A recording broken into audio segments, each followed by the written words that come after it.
Okay, well, thank you for being here. We have 3 people here.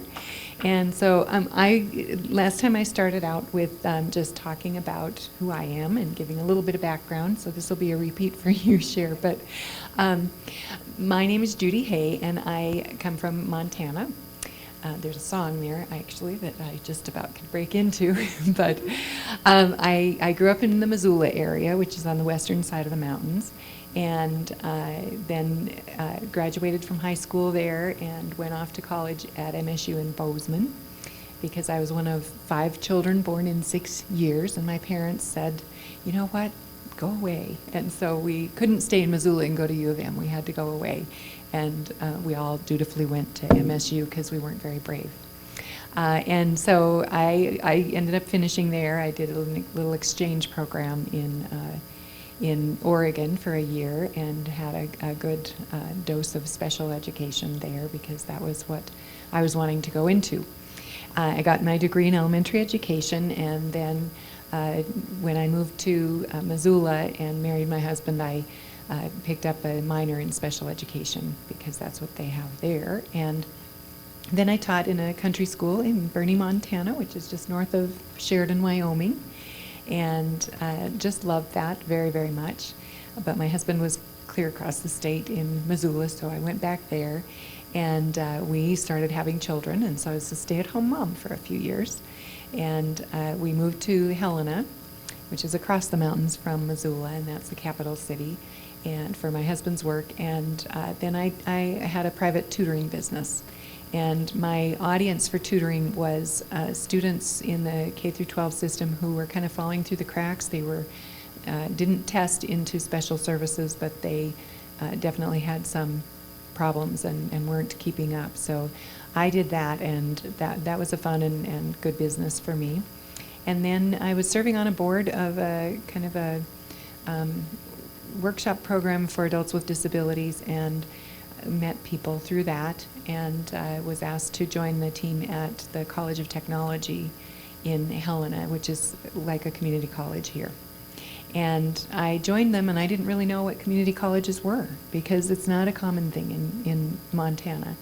And I met my first student, who was a diesel mechanic, and he needed help with math, and he was just a lovely person, and I just fell in love with adult students and have been just very happily in higher ed since then. I just found that I worked really well with adult students, and it's a level of mutual respect that I really enjoy and think is beneficial to all. So that's where I came from, and was there for 15 years, and then did a couple of one-year stints in between that and the college that I'm at right now. One was it was a Job Training Partnership Act job, doing some disability navigating, they called it, and it was developing capacity for the people who are on Social Security disability to join the workforce again at whatever level they could. And so that was a fun thing. It kind of took me all over southwest Montana, and that was my region.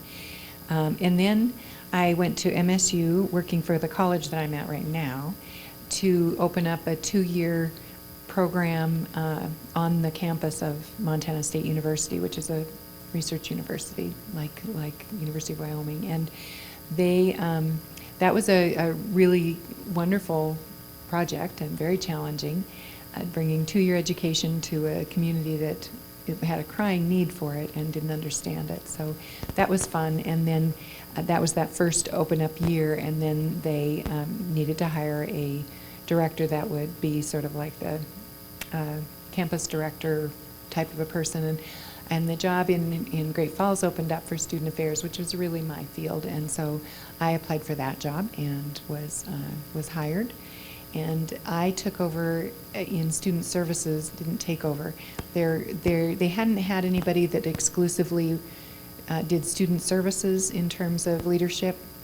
They had a blended academic and student affairs officer, and rightly so, they always had someone who really was an academic, and that's what you should do. I would do that too. They brought some consultants in, kind of similar to what you did, to look at their structure because they were kind of having some problems. I'm not real clear on what they were at that time, but the consultant said that they were really light administratively and they needed to strengthen some of that if they were really going to grow. And so one of their suggestions and recommendations was to have someone oversee student services. So it was a new position created, and I was able to kind of be there and build that. And that's been a wonderful journey with fabulous people in student services and a really welcoming college. So I enjoyed that very, very much, and feel like we've built a strong student services out of a lot of uncoordinated pieces. You know, student services people will go and just do their good work, just like you do with your TRIO program. You just do your good work. But unless you're really doing it in a coordinated fashion with a champion at an executive level, there's limited capacity to really carry things forward and bring that leg of the college up. And that's a really important leg of the college. It's like looking at students and saying, all we really need to do is see you in the classroom, and outside of the classroom, that doesn't affect what you are in the classroom, when it absolutely does. When you have kids sick, when you have your car breakdown, when you have things happen, you need someone who can help you through that, and that's just too much for the academic arena to just do, because they need to focus on teaching and helping people learn. So that's kind of where I am and what has taken me to Great Falls, Montana for the last 6 years. So, and then I guess I added a little bit of personal. I am the mother of 3 children who are 31, 29, and 27. And I'm going to be a grandmother for the first time in January, so I'm making a big deal about it awfully early. But we're very excited. And my husband of 32 years lives with me in Great Falls, and we have 2 aging Labrador retrievers. They are all who live with us now. So, and any other things we'd like to talk about or discuss? We talked about service learning. Did you want to? I do have a question about that. First of all, I'd like to know your experience with service learning, and then our original model of service learning when we brought it on this campus used academics and student services, and we worked together. Obviously, there's been lots of changes in student services side over the last several years.